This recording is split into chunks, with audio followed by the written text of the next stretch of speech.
In this video, I'm going to show you how to reduce PDF file size in PDF XChange Editor. Now, the first thing you have to do, you want to go to the top left and click on File, and then from here, click on Save as Optimized.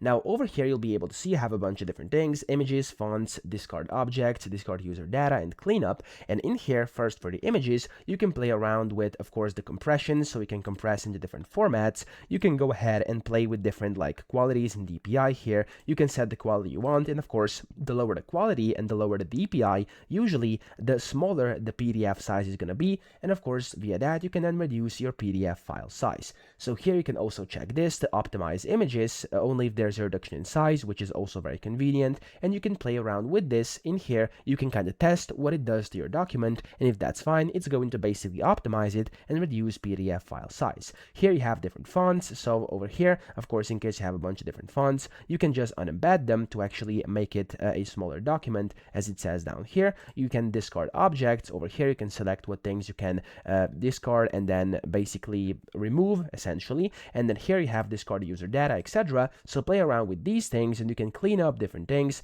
And the more you clean up and the more you actually optimize, the better result you get, and the more it's going to reduce your PDF file size. And whenever you're done, just click on the OK button at the bottom, and then there we go. Again, you can just click on yes over here in case this is popping up for you, and then you can then save it as a smaller, reduced sized PDF. So that's how to do it. I hope this video helped you out. If it did, please subscribe to the channel and help me out as well.